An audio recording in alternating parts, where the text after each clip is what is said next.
Jalan Pangeran Diponegoro 1A. Inilah 98 FM Purnama Sidi Wonosobo. Mencerahkan, inspiratif.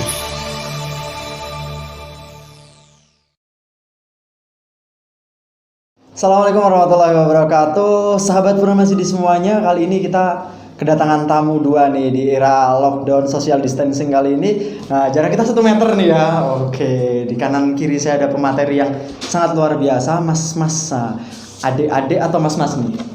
Mas-mas aja. Mas-mas aja, oke. Mas-mas kece badai dari dua pesantren yang cukup viral di Indonesia, oke. Dan yang pertama ada Mas Azmi dari Wonosobo. Dari Wonosobo, mondok di Magelang. Mondok di Magelang. Di mana itu? Di Mungkit. Di Mungkit. Oke, Mas Azmi mondok di Mungkit. Di pondok Lu'lu' wal Marjan. Lu'lu' Wal Marjan. Lu'lu' wal Marjan. Oke, dan di sebelah kiri saya ada, nah ini Mas Falsa. Dari mana? Dari Wonosobo. Dari Wonosobo aja. Oke, dua-duanya anak Wonosobo yang masih muda-muda. Dan Mas Falsa ini mondok di mana ini? Di Simo Boyolali. Di Simo Boyolali. Nah ini ketika di Simo kita yang denger, oh pondok ekstrim iki. Nah, mungkin hal-hal semacam itu yang langsung keluar dari image kita, tapi ternyata pondoknya keren banget. Pondok mana namanya? Darussahadah. Oke, di Pondok Darussahadah. Yang pertama ada dari Lu'lu' Marjan. Lu'lu' wal Marjan. Lu'lu' wal Marjan, dan yang satu ada dari Darussahadah. Darussahadah itu pondok yang kalau saya familiar banget karena saya kuliah di Solo. Nah, kuliah di Solo, Darussahadah itu pondoknya sangat luar biasa dan sangat familiar buat teman-teman di Solo. Nah, jadi berarti kembali lagi, selamat tinggal masa lalu dan selamat datang masa depan gitu ya. Nah, masa lalu ya udahlah biarin berlalu gitu. Nah, kalau teman-temannya Mas Azmi gimana nih? Alhamdulillah, saya setelah pertama kali saya masuk pondok, saya belum menjumpai anak nakal kalau di pondok gitu ya. Belum menjumpai anak nakal. Atau mungkin karena peraturan kalau nakal digundul gitu kali ya, atau enggak malah? Enggak ada. Kalau di sana di pondok saya pribadi, kalau misal ada anak nakal itu mungkin nggak ada pelanggaran. Jadi pondok Lu'lu' wal Marjan mengedepankan nasihat seperti itu. Oke, mengedepankan nasihat. Contohnya gimana itu? Misal ada santri yang telat terus telat berangkat ke masjid, biasanya nanti suruh, atau misal kedisiplinan dalam bahasa, ketahuan berbicara pakai bahasa Indonesia. Mungkin di bagian pondok ada yang langsung hukum di tempat push up atau squat jam. Tapi kalau di Lu'lu' wal Marjan, alhamdulillah dinasihatin sama ustadznya. Oke. Kalau Lu'lu' wal Marjan itu punya Ustadz Wujud ya? Iya. Kalau nggak salah, oke, Ustadz Wujud Magelang. Nah, kalau yang Darussahadah itu sistem reward punishment-nya tentunya kan beda pasti ya, sistem hukumannya dan sebagainya. Itu gimana itu kira-kira? Ya kalau di Darussahadah tetap ada hukuman, cuma ya untuk sekedar peringatan gitu. Nanti kalau di sana itu modelnya kalau pelanggar besar ya itu nanti poin. Pelanggar besar nanti poin. Nah, tadi ngomong-ngomong kita udah banyak bicara tentang pondok, tapi teman-teman mungkin belum tahu di sini, yang teman-teman dengerin semuanya itu belum tahu kelas berapa sih kalian gitu, atau pondoknya sistemnya gimana sih gitu. Nah, mungkin dari Darussahadah dulu deh, gimana kelas berapa sekarang, atau mungkin sistem pondoknya gimana gitu. Jadi kalau saya itu sekarang kelas 2 SMA. Ya. Oke. Jadi kalau di pondok Darussahadah itu kalau orang mau masuk sana kan itu setingkat SMA ya, nggak semuanya bisa langsung masuk kelas 1, nanti tetap ada kelas persiapan. Jadi nanti teman-teman seangkatan saya juga ada yang aslinya kakak kelas saya, cuma gara-gara ikut kelas persiapan jadinya kayak mundur gitu. Semacam idat dulu ya, gitu. Oke, semacam idat dulu masuk ke Darussahadah gitu. Nah, terus kalau di Lu'lu' wal Marjan gimana itu? Sama persis sama di Darussahadah. Sama persis sama di Darussahadah. Jadi berarti sistemnya sama-sama idat dulu baru kita bisa masuk gitu kan. Nah, terus kalau fokusnya nih di Lu'lu' wal Marjan ke apa itu? Fokus di Lu'lu' wal Marjan ini pertama hafalan, tapi bukan pondok tahfidz ya. Bukan pondok tahfidz. Terus fokusnya hafalannya, maksudnya hafalan tapi bukan tahfidz gimana itu? Jadi kalau di pondok hafal tahfidz nggak ada pelajaran tentang agamanya, nggak terlalu banyak. Oh iya. Kalau di Lu'lu' wal Marjan tetap ada pelajaran seperti itu. Oke, pelajarannya tetap ada, tapi kalau tahfidnya itu ada targetnya nggak kira-kira? Iya ada. Harus berapa juz gitu? Setiap semester harus menambah 2 juz ya. Harus menambah 2 juz. Kalau di Darus Syahadah gimana kira-kira? Kalau di Rusyada mungkin tahfidnya nggak terlalu. Kalau di sana itu yang jadi apa ya, kelebihannya, bukan kelebihan sih, maksudnya dominannya itu di sana belajar tentang tarbiyah dan taklim. Jadi nanti lulusan-lulusan di sana itu ada yang jadi guru, jadi dakwah. Nanti kan kelas 2 itu ada jurusannya cuma 2 jurusan, tarbiyah sama taklim. Kalau tarbiyah nanti ya dicetak jadi pendidik guru, gitu ya. Nah, kalau taklim jadi ustadz jadi gitu. dakwah ya. Jadi pendakwah. Oke, mantap banget. Jadi tapi kalau saya dengar Darus Syahadah itu image yang beredar itu udah, bahkan kemarin itu, nah ini kan di Wonosobo kan saya dekat rumah saya itu ada tempat anguman dan saya kemarin sempat angum ketemu anak mondok di Boyolali. Saya tanya, di mana Mas? Soalnya bajunya kan tauhid gitu kan. Nah terus saya tanya, mondok di mana Mas? Di Simo mana? Boyolali. Pondok apa? Dia masih mikir pondok di Simo gitu. Masih. Nah itu kira-kira kenapa sih Darus Syahadah bisa muncul image seperti itu, padahal enggak. Image-nya nggak jelek gitu kan, bahkan lulusannya juga teman-teman kuliah saya banyak kok yang bagus gitu kan. Nah terus mungkin apa sih motivasi teman-teman semua nih, teman-teman berdua, kenapa sih masuk pesantren gitu? Itu gimana kira-kira motivasinya dan enaknya apa sih di pesantren gitu? Mungkin buat sahabat-sahabat pun masih yang dengerin via YouTube atau di radio bisa dengerin, enak ya gitu, atau wah asik ya di pondok. Nah itu apa kira-kira asiknya di pondok itu apa sih gitu yang nggak akan didapetin di sekolah umum gitu? Kalau di pondok itu teman pasti berbeda dari asalnya. Kalau SMA umum gitu, misal SMA 1 Wonosobo, berarti kebanyakan orangnya orang-orang Wonosobo gitu kan. Kalau di pondok tuh pasti ada yang dari luar Jawa, ada yang dari Jawa, atau bahkan ada yang dari luar negeri itu kan.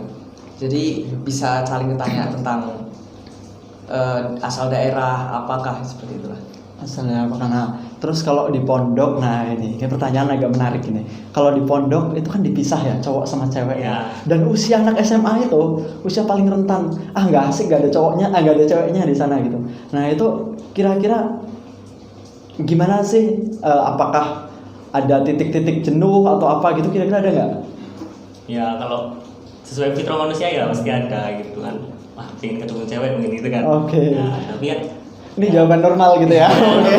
Biasanya normalnya kayak gini, cuman ya menurut agama juga kita nggak boleh.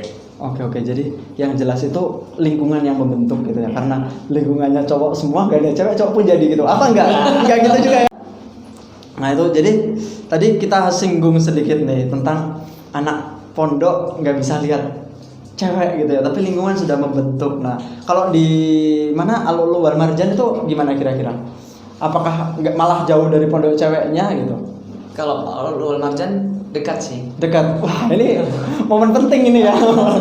Momen penting ini sambil menyelam minum bensin gitu ya. Itu kira-kira gimana itu? Ya pasti ya fitrah manusia kan tetap kan. Ya tapi ada batas-batasannya kan. Jadi ada peraturan dari pondok mungkin.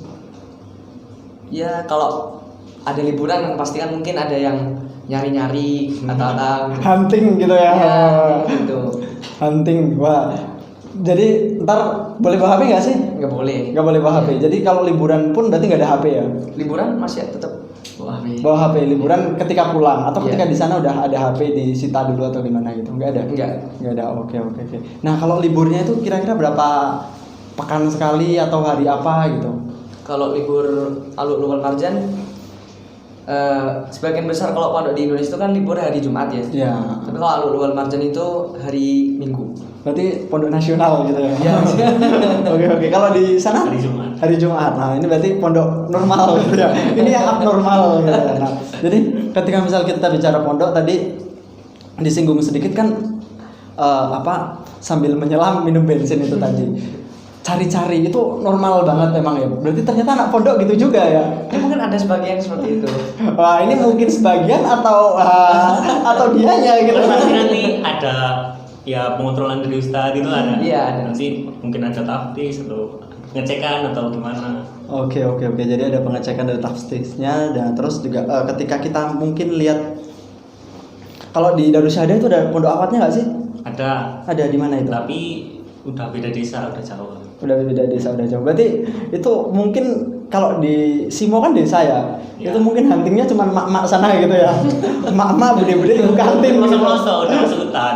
Udah masuk hutan. Dari situ udah. Udah masuk hutan. Ya maksudnya jauh Berarti- dari pemukiman. Jauh dari pemukiman. Wah, ini bener-bener di karantina gitu. Kalau bahasa orang coronanya sekarang anak-anak terkarantina gitu ya. Bukan korban corona tapi kan. Enggak. Bukan korban corona. Oke. Nah, ini libur berapa lama ini? Kira-kira kapan kalau Kalau saya pengen secepatnya masuk pondok. Soalnya ini walaupun dibilang liburan juga nggak liburan ya. Soalnya kita kan lockdown gitu. di nggak rumah. bisa kemana-mana gitu ya? Iya. Kalau di pondok tuh bisa main pula. Maksudnya di sini keluar main gitu. Tapi kan di sini juga bisa main juga. Iya. Mainin perasaan asik. Jadi oke, bener banget.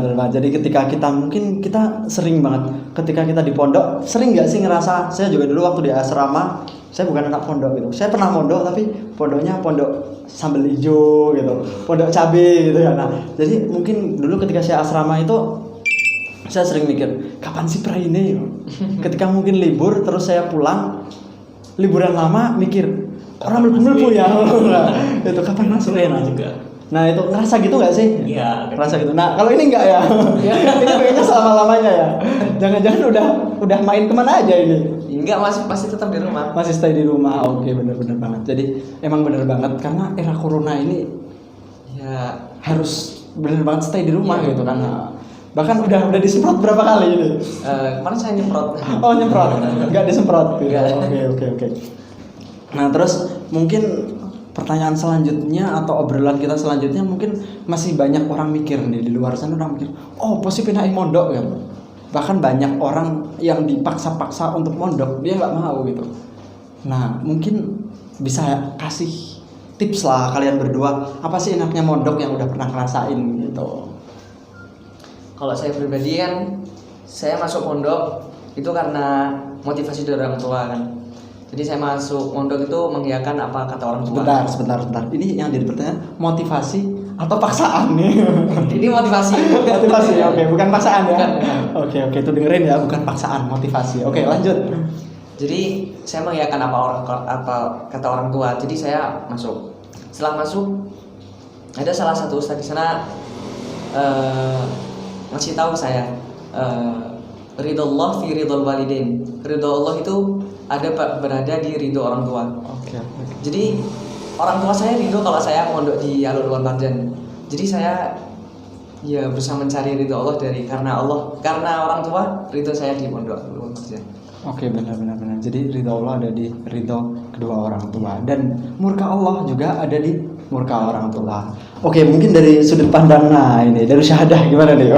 Oke, apakah saya masuk sana karena motivasinya keren ya pondoknya viral gitu atau apa? Kalau saya udah mondok dari SMP. Ya. SMP dulu di mana ini SMP? SMP-nya dulu di Nurul Huda. Di Nurul Huda Purbalingga. Oke, Nah, terus motivasinya pertama ya dari kakek, dari bapak dulu kan mondok saya juga penasaran gimana rasanya mondok gitu. oke, Tapi penasaran. waktu udah daftar itu bimbang juga. Masa mau mondok ini. Sempat daftar SMP 1 sempat. Raiso modus. Teman-teman tuh pada daftar SMP semua, saya mondok sendiri. Nanti gimana ini? Udah sempat daftar SMP 1 tapi kota 2 ya udah akhirnya masuk pondok. Ya, Oke, benar masuk pondok. Nah, tapi ketika dibilang pondok itu nggak asik gitu. Asik nggak sih sebenarnya di pondok? ya bilang asik-asik. Cuma memang banyak yang buat kita jenuh banyak. Cuman ya itu salah satu syarat kita untuk mendapat berkah ilmu itu kita bersusah-susah mencari ilmu. Jadi ada perkataan itu barang siapa yang tidak mau merasakan pahitnya menuntut ilmu, maka ia akan merasakan pahitnya kehidupan sepanjang hidup. Masya Allah, keren banget ya. Ketika kita nggak mau merasakan pahitnya menuntut ilmu, maka kita akan Merasakan kepahitan pahitnya sepanjang hidup kita. sepanjang hidup kita gitu. Jadi kalau peribahasa Indonesia itu berakit-rakit ke hulu, berenang-renang ke tepian gitu kan. Bersakit-sakit dahulu, malah mati kemudian. Enggak, jangan gitu. Nah, terus ketika kita ngobrol di pondok Al-Ulu wal Marjan sama di Darus Syahadah, itu mungkin banyak ada kesamaan, ada perbedaan gitu ya. Nah, dari kesamaannya mungkin ya sama-sama, kalau bahasa anak yang dolannya itu penjara suci gitu kan. Nah, itu apakah penjara suci nggak sih gitu? Menurut saya enggak sih. Enggak, asik-asik aja gitu. Asik-asik atau aja. gimana? Asik-asik aja. Iya. Asiknya di mana tuh? Asiknya gimana ya? Jadi menurut saya itu kan teman-teman saya itu gimana ya? Nggak menunjukkan kalau mereka itu merasa bosan. Jadi saya sendiri tidak, teman-teman saya nggak bosan, kenapa saya bosan sendiri gitu. Makanya saya ikut arus karena mereka itu nggak menampakkan kalau mereka itu bosan gitu. Oh ya, sok cool gitu ya. Oh, gitu ya. Bahasa jujure gitu ya. Nah, terus ketika tadi udah ditanyain kelas 2. Nah, kalau Mas Azmi kelas berapa nih? Saya juga kelas 2. Kelas 2. Berarti kalian seumuran dong? Iya. Kita juga seumuran kok. Saya juga kelas 2 gitu kan. Dulu 20 tahun yang lalu gitu mungkin ya. Enggak, saya masih usia berapa ya? 20 sekian lah gitu. Nah, sekian dan terima kasih gitu ya. Terus ketika mungkin kita melihat pondok dan sebagainya. Nah, motivasi kalian masuk pondok itu apa sih dari kalian berdua mungkin apa? Siapa dulu monggo? Motivasinya masuk pondok. Kenapa sih saya masuk pondok, dan kalau saya masuk pondok saya mau jadi apa sih gitu? Jadi kiai kah? Jadi ustadz kah? Atau gawe masjid dhewe kah atau apa gitu? Motivasi saya seperti tadi, ridho orang tua berada pada ridho kedua orang tua. Jadi saya di sana, orang tua ridho kalau saya di sana. Jadi motivasi saya itu saya belajar di pondok karena orang tua saya ridho, biar saya itu dapat ridho dari Allah gitu. Oke, dia dapat ridho dari Allah. Tapi kan cita-cita pasti ada dong. Iya, pasti ada. Nah, itu kira-kira kalau mondok bisa relevan nggak sih sama cita-cita kita gitu? Bisa aja. Kalau jurusan apa di pondok? Jurusan IPS. IPS. Oke. Berarti kalau di Al-Ulu wal Marjan ada IPS juga? Iya. Ada IPS juga. Nah, ini ada pertanyaan masuk nih. Nah, ini ada pertanyaan masuk. Kira-kira apa sih? Kan tadi motivasi kalian masuk pondok udah disinggung sedikit. Nah, terus kenapa sih kalian masuk pondok gitu? Nah, tadi kan udah disinggung juga kan. Nah, terus masih banyak nih teman-teman sahabat muda di Wonosobo yang tentunya mereka itu masih ngeboti dolan nih gitu kan. Ketika di pondok gak asik gitu kan. Oh, posisi pondok udah bebas lah, nggak bisa jeng-jeng lah dan sebagainya. Itu kira-kira apa nih yang membuat kalian sampai detik ini masih bertahan? Apa sih asiknya gitu? Kan pasti kalau tadi bilang pengen dorongan dari orang tua itu ada titik jenuhnya dong pasti gitu. Nah, itu gimana kira-kira? Kan sebagian anak muda itu kan ada yang merasa bimbang masuk pondok atau enggak ya, gitu kan. Malah ada yang bilang nggak enak pondok apa gitu kan, karena dia belum mencoba masuk pondok gitu loh. Benar. Coba dia masuk pondok sekitar berapa lah, setahun 2 tahun, saya yakin asik, Asik. Iya. Nah, kalau dari kamu nih, siapa tadi namanya? Falsah. Oke. Ya, mungkin kan anak-anak muda zaman sekarang ngapain pondok ini. Menurut saya itu, saya pernah ngomong pondok itu kayak miniatur kehidupan. Jadi jeru. Iya.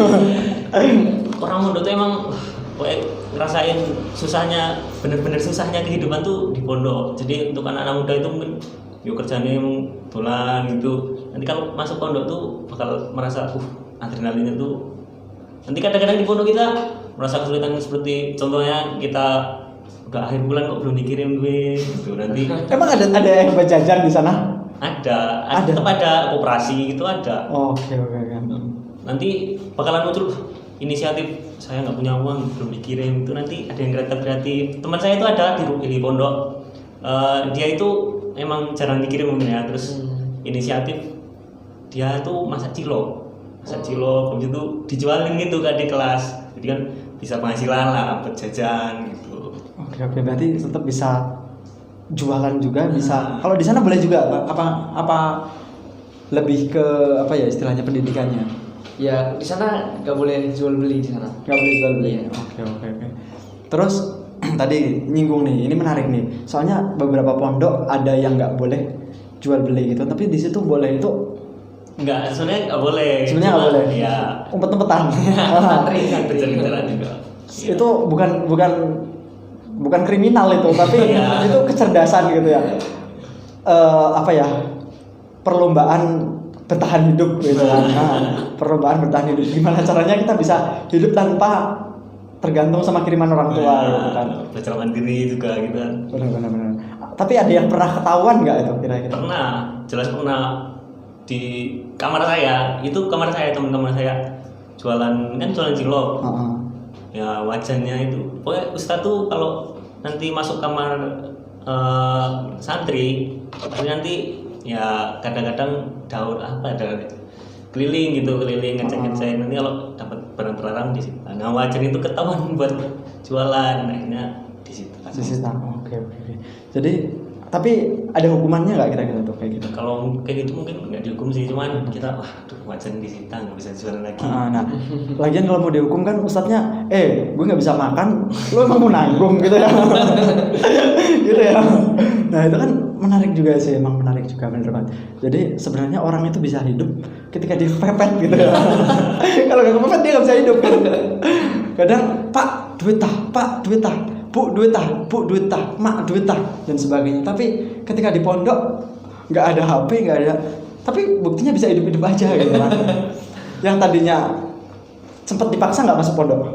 Tadi kan kalau ini dorongan motivasi orang tua. Nah kalau sempat dipaksa nggak, mungkin pas waktu masuk SMP atau apa? Alhamdulillah keinginan sendiri. Sempat dipaksa juga nggak? Enggak Sempat. Aduh. Nah kira-kira ketika teman-teman ada nggak teman-teman yang sempat dipaksa masuk pondok gitu? Ada. Nah itu kira-kira masuk pondoknya mereka ini ketika masuk pondok mungkin sempat terpaksa dan sebagainya, dia untuk penyesuaian lama nggak sih kira-kira? Tergantung anaknya sendiri. Tapi rata-rata gimana rata-rata? Rata-rata bisa menyesuaikan dengan cepat karena lingkungannya yang asik gitu. Jadi lingkungan yang mendukung. Iya, lingkungan yang mendukung. Jadi nggak perlu lu belajar bahasa Arab. Ketika lingkungan lu udah ngomong Arab, ya dengan sendirinya bisa gitu kan. Iya. Bayi nggak perlu diajarin ngomong, dia bisa ngomong gitu kan. Ketika gede dia bisa ngomong bener banget. Jadi, nah ini mungkin buat kawan-kawan kasihlah motivasi 2 menit atau 1 menit boleh lah buat teman-teman di rumah yang mungkin masih hobi nongkrong dan sebagainya. Itu sekali-kali boleh lah, kalau nggak sempet ngerasain mondok, ngerasain daurah gitu atau apa gitu. Nah boleh lah, monggo dimulai dari siapa dulu nih? Oke, monggo. Siapa dulu? Oke, boleh. Teman-teman yang sekarang masih ya main-main gitu, boleh sekali-kali nyoba. Ya pertama mungkin nggak bisa langsung mondok gitu, cobalah datang pengajian itu, terus mungkin bisa juga ikut organisasi muda yang Islam gitu misalnya, ya ikut apalah terserah, pokoknya berusaha aktif di organisasi Islam tersebut. Coba aja nanti bakalan ngerasa asik sendiri, insya Allah. Oke. Kalau kamu nih, oke. Buat teman-teman yang masih bimbang mau masuk pondok atau enggak, coba sekali-kali mampir atau ngunjungin pondok lah. Nanti di situ kalian bakal menemuin manisnya pondok di situ. Karena biasanya kalau di SMP atau SMA luar itu kan belajar siang. Nanti mereka pulang di pelajaran mereka di pagi hari, misalnya matematika, rumus Pitagoras atau apalah. Nanti setelah pulang nanti nggak dipraktekin di rumah, nanti nggak dipraktekin malah Hilang. jeng-jeng hilang gitu kan. Tapi kalau di pondok belajar pagi, misal belajar akhlak saat makan, setelah selesai pelajaran makan siang. Nah makan siang itu kita tadi pagi sudah belajar tentang akhlak saat makan gitu kan. Jadi nanti kita bisa praktekin apa yang sudah kita dapat di pagi hari itu. Oke, benar. Jadi buat sahabat Purnama CD semuanya, teman-teman, itu memang benar banget. Jadi lingkungan kita akan terbentuk seperti apa tergantung lingkungan kita yang mencetak gitu kan. Nah, jadi udahlah, selamat tinggal masa lalu dan selamat datang masa depan itu tadi. Nah, jadi nggak usah dibuat pusing. Ketika kalian penasaran, kalian nggak akan menemukan asiknya mondok ketika kalian belum nyoba gitu kan. Kalian nggak akan menemukan asiknya organisasi ketika kalian belum nyoba gitu kan. Nah, pengen tahu lebih lanjut, jangan lupa like, komen, dan subscribe. Mungkin itu dulu aja ya. Kita sambung di lain kesempatan. Terima kasih. Assalamualaikum warahmatullahi wabarakatuh.